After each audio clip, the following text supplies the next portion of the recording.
एक कन्या थी जिसका नाम वेदवती था, जो भगवान विष्णु की तपस्या कर रही थी। रावण जबरन वेदवती अपनी पत्नी बनाना चाहता था। वेदवती ने योग क्रिया द्वारा अपने शरीर को भस्म कर दिया और रावण को श्राप दिया, मेरे ही द्वारा तेरा संहार होगा, तुझे मारने के लिए मेरा अवतार होगा। अग्निदेव ने वेदवती की आत्मा को अपने तन में समाहित कर लिया था। एक दिन पंचवटी में मारीच नामक राक्षस का वध करने के लिए भगवान राम आश्रम से बाहर चले गए। सीता जी के कठोर वचन सुन के लक्ष्मण जी भी राम जी के पीछे पीछे चले गए। लक्ष्मण के जाने के बाद राक्षस राज रावण सीता को हरण करने के लिए आश्रम के समीप आया। उस समय अग्निदेव भगवान राम के अग्निहोत्र गृह में विद्यमान थे। अग्निदेव ने दुष्ट रावण की चेष्टा जान ली और असली सीता को अपने साथ में लेकर पाताल लोक में अपनी पत्नी स्वाहा के पास चले गए और सीता जी को स्वाहा की देख रेख में छोड़ आए थे।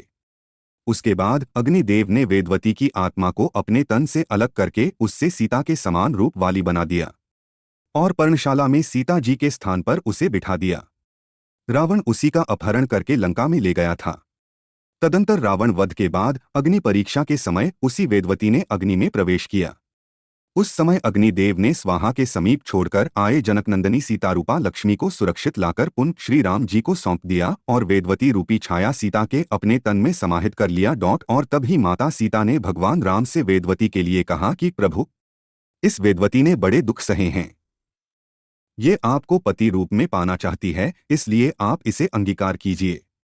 प्रत्युत्तर में भगवान राम ने कहा, समय आने पर मैं इसे पत्नी रूप में जरूर स्वीकार करूंगा। समय बीता, राजा आकाश राज यज्ञ करने के लिए आर्णी नदी के किनारे भूमि का शोधन कराया।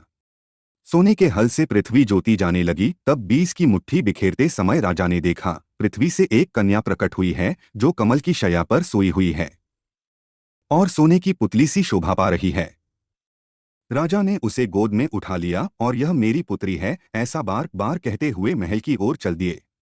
तभी आकाशवाणी हुई, राजन, वास्तव में ये तुम्हारी ही पुत्री है, इस कन्या का तुम पालन पोषण करो।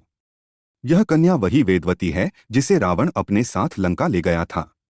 राजा के कुलगुरु ने इस कन्या का नाम पद्मावती रखा। धीरे धीरे समय बीता, कन्या युवा हुई। कन्या का विवाह वेंकटाचल निवासी श्री हरि से हुआ। यह वही वेदवती छाया रूपी सीता है जिसे आज संसार पद्मिनी, पद्मावती, पद्माल्या के नाम से जानते हैं।